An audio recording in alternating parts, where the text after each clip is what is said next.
we pray in this church? Make Nigeria one. We don't pray. Nigeria is not one, and it can never be one. We give Ashwaju the courage to do it, because it will affect even himself. It will affect all the APC powers.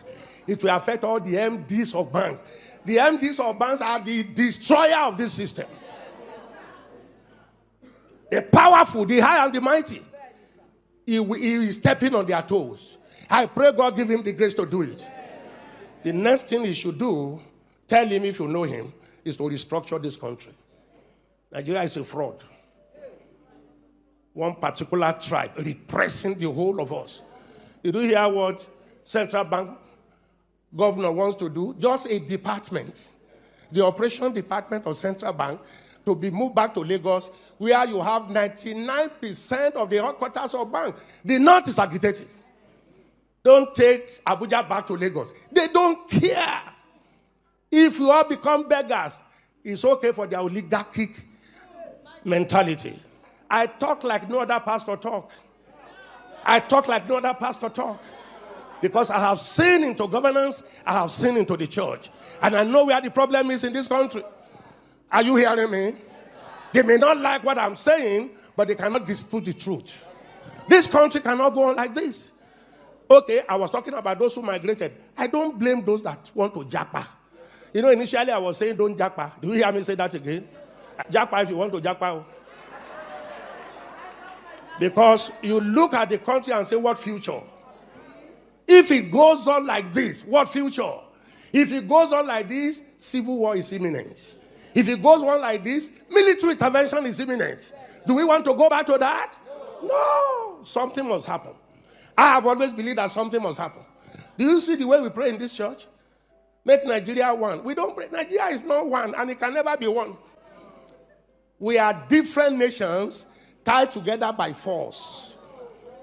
We should still be one country, but let everyone govern himself the way he likes. Are you hearing me? Let the Niger Delta have their oil. Let the East have their resources. Let the Yoruba people have their resources. Let the North have their resources. Let them manage their security. Give them state police. Let everybody guard his borders. Let everybody generate his economy.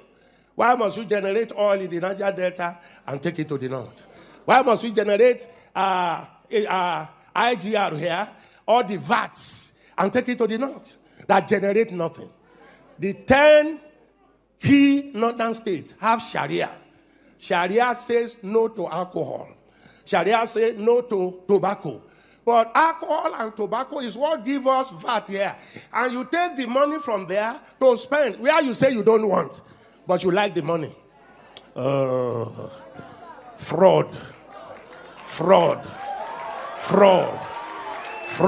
unfairness, injustice. Where did we sit down to make Nigeria 36 states? Where did we sit down? Nigeria was negotiated 3 regions. North, West, East. 1963, by plebiscite, Midwest came in. Where did we sit down and say we shall be 36 states plus Abuja, and the biggest one taken to the North? More local governments. Then we came with federal character. You are qualified, but from the tribe you came from, you can't be qualified. Now, you can't pass any law in that National Assembly without Northern approval. They are in larger quantity. Deliberately made so. Good morning, sir. Good morning. Yes, a pastor from the Southwest has said that Nigeria is not one. And until there's justice, equity, and fairness, Nigeria can never be one. What do you have to say about it? If that is coming from a divine revelation, talking about a man of God, saying that it's not far from the truth. It's not far from what you have been saying. It's not even far from the agreement. The geographical location of Nigeria entered with the British Empire, colonialism, as at that time. With a clause that after 100 years, you people can go their separate way. So the pastor is trying to tell you that the foundation of which Nigeria was built on, is not even one. Who and who were consulted when the amalgamation of Nigeria came to place? If you look at it very well, some sections of the today Nigeria, we are not even consulted. We are not even present. You know, you can see how they battered the entire Africa during the Berlin African sharing treaty, where you know the world powers at that time came together, look at locations and share the way they want because of interest and business interest and others. So if a man of God is passing such a message to let people understand that presently with what is happening now, Nigeria is not one. And you can see the British government, the British system have always powered the northern Nigeria, especially the Fulanis, you know, against other regions and interests because they felt that the Fulanis or the northerners did not actually give them the kind of headache when they were trying to establish their stronghold in Nigeria. So they created that enmity, they created that discrimination, they created that injustice, they created that marginalization, they created that perceived threat to other tribes in Nigeria, including the Yorubas and of course the Igbo.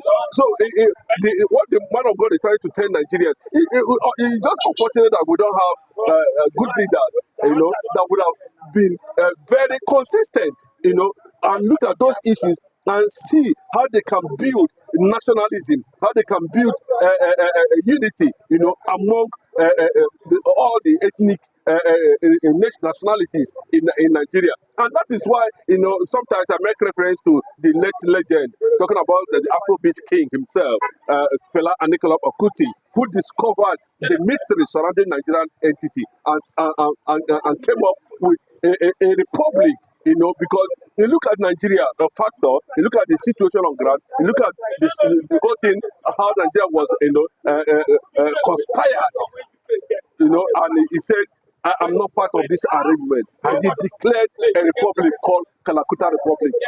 But still, our political thinkers and philosophers, you know, who have felt that they are educated, couldn't look at, you know, scenario like this and come and sit down and say, what do we actually do? How do we build this nation? How do we make this nation workable? How do we now make Nigerians feel, you know, that our forefathers, who many believe has different views on the entity called Nigeria, how do we now, you know, leverage on that and build nationalism? But unfortunately, you can see that the conquest agenda has continued to, you know, deepen and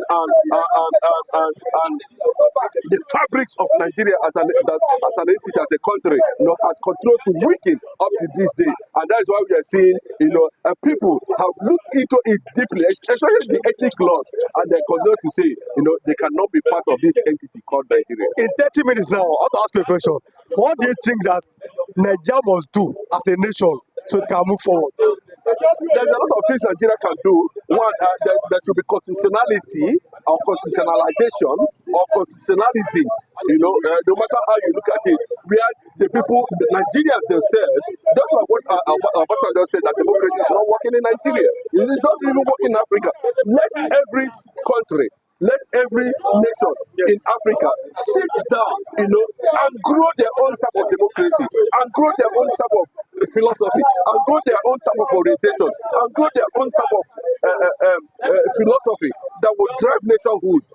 Unless that is being done, we continue to, you know, have this kind of reservation that Nigerians themselves, the people they call the Nigerians themselves, does not even believe in Nigeria. The leaders themselves does not even belong to Nigeria. So it's a big threat to what we are talking about today.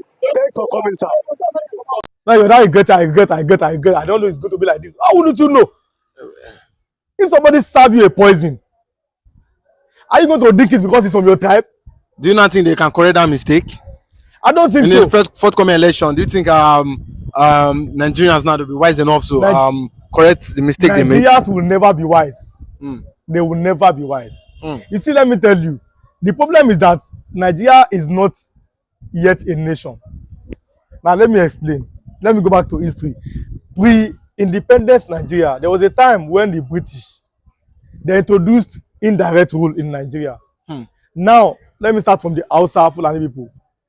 Then indirect rule worked well for Hausa Fulani people because anything the emir says, the emir is like a spiritual leader, as is a king, as a spiritual leader. Let me amplify better. In Nigeria, for example, if they say North, give us your traditional ruler, the emir will come out. The West Yoruba people, give us traditional ruler, the Oba will come out. Let me give an example. Sometimes Sokoto will come out from the north, the Oni of Ife will come out from Yoruba land. If they say the east, the traditional ruler give us, the Igwe or the Obi of Onitsha will come out. Now, if they now say again, the north, give us your religious leader, the same man that came out, the Sultan, as a traditional ruler, will also come out as a religious leader. They ask the Yoruba people, because we Yorubas, we are Muslims and Christians. So if they ask the Yoruba people, give us your religious leader. Now, the Catholic bishop or the Anglican bishop can come out, and the chief imam of a particular place can come out. If you go to the east, tell them again, give us your religious leader. The Anglican bishop will come out, they are majorly Christians, and all the Catholic bishop. But only in the north, where one man will represent both the tradition and religion. Understand? So doing that indirect rule, the traditional leader of the north there was seen is traditional ruler and is also a spiritual leader. So it worked 100% because it's like unquestionable. Anything he says, that's what they do in the north. Now let me come to Yoruba land here in the west, using Oyo Empire as an example. Then the people they met Yoruba people, Yoruba people were passing something like a regional, like a presidential system of government, like a democracy in Yoruba land. Then we had the king of the Oyo Empire, Alaafin. We had the king. Then after having a king, you have something like a senate. Then in Yoruba land. Then those senate, those people that are senate, or let me say like the legislature, whenever they don't want the king again, they just serve him a calabash. That king will have to go and commit suicide. That's like an impeachment. Or your messes, that's what they call them. If they don't want the king, they serve him a calabash. The king will have to go and kill himself.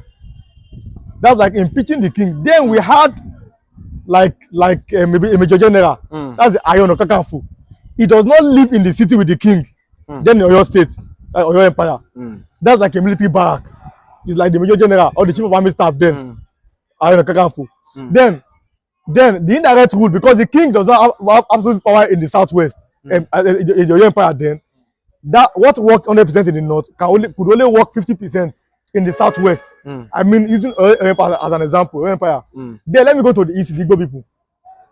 What worked 100% in the north, worked 50% in the west. Then it was 0% in the east because they were majorly Republicans.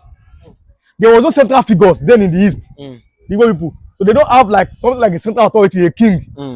Every clan, they have someone like that, like elders, like council of elders. So what worked in the north, that worked successful in the north, partial success in the west, it was failure in the east. I now join those three people together and you ask them to live as one. The only way they can live as one in Nigeria is when there is equal laws, is when there is equity, fairness, and justice. Because there are three different people. You understand? The only way they can come together is until there's equity, fairness, and justice. That's what presently in Nigeria we are lacking. There's no justice, there's no equity, and there's no fairness. So now what politicians are now doing is they're now throwing that tribal card in between them. And people are forgetting that poverty does not know tribe or religion. Do you understand what I'm saying? So this is the big problem. And that's why I said Nigerians can never protest. If one bread is 5,000 and Nigeria will buy it, religious leaders, they will tell you God will provide you money to buy it. They are too comfortable.